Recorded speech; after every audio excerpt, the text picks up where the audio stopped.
नमस्कार, मैं हूं मोहम्मद आसिफ। नेशनल समाचार में आप सबका स्वागत है। सुप्रीम कोर्ट ने नए कृषि कानून पर क्या कुछ कहा है और इससे जो सबसे बड़ा सवाल है जो मैं आपको इस वीडियो में बताऊंगा कि किसके पसीने छूटे। सुप्रीम कोर्ट के बयान से, उनके कार्रवाई से जो भी उन्होंने बड़ी बातें कही हैं वो बताऊं, लेकिन उससे पहले सवाल जो है वो मैं बताना चाहता हूं आपको कि किसके पसीने छूटे हैं, किन की परेशानियां बढ़ी हैं। क्या किसानों के हक के लिए बात हुई है, उनके समर्थन में ज़्यादा बातें हुई हैं, या फिर सरकार के हक के लिए ज़्यादा बात हुई है, उनके लिए मदद की ज़्यादा खबर है। ये सबसे बड़ा सवाल है कि आखिर पसीना किसका छूटा, क्या किसान आंदोलनों का, किसान संगठनों का, या फिर भारत सरकार का।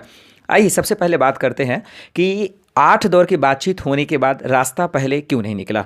किसान जो आज धरना प्रदर्शन कर रहे हैं, जिसको लगभग 1.5-2 महीने होने जा रहे हैं, तो बीच का रास्ता क्यों नहीं निकला। उसका रास्ता सिर्फ और सिर्फ ये था, इस वजह से नहीं निकल पाया क्योंकि भारत सरकार ने साफ अपने बयान में कह दिया है कि आप नई कृषि कानून में अगर कोई संशोधन चाहते हैं तो उसके लिए मैं तैयार हूं, मैं उस बातचीत के लिए मैं तैयार हूं, लेकिन जहां तक वापस लेने की बात है तो उस पर किसी भी सूरत में मैं तैयार नहीं हूं। वहीं दूसरी पहलू पे बात करते हैं, जहां किसानों की बात है तो उन लोगों ने भी कहा कि अगर सरकार नई कृषि कानून को वापस नहीं लेती है तो मैं भी इसमें संशोधन के लिए तैयार नहीं हूँ, जब तक एमएसपी पे लिखित रूप से नहीं मिल जाता है, और दूसरा कि नई कृषि कानून को जब तक वापस नहीं लिया जाता है तब तक हम भी बैकफुट पे जाने वाले नहीं हैं।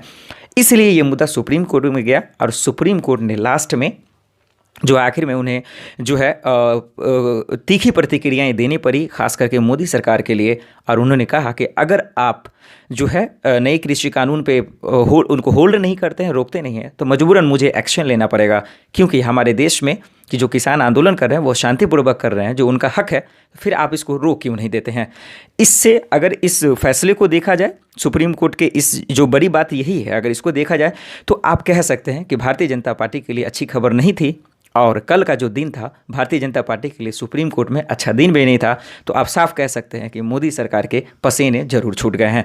लेकिन अब इस पसीने से क्या वो कुछ और सीखेंगे, और उनकी जो रणनीति है कि किसानों को कैसे समझाएंगे, किसान संगठनों को कैसे समझाएंगे, अगर उस पर वो 100% खड़े हो पाते हैं तो शायद इस मसले का हल आसानी से निकल जाए, नहीं तो ये मसला बहुत आगे निकल चुका है।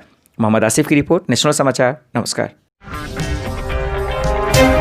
अगर आपको हमारा वीडियो पसंद आया हो तो इसे लाइक करें, हमारे चैनल को सब्सक्राइब करें और हाँ, बेल आइकन दबाना ना भूलें ताकि आप तक हमारे वीडियो की नोटिफिकेशन पहुंचती रहे। आप अपना सुझाव हमें कमेंट बॉक्स में दे सकते हैं। हमारे साथ जुड़ने के लिए शुक्रिया।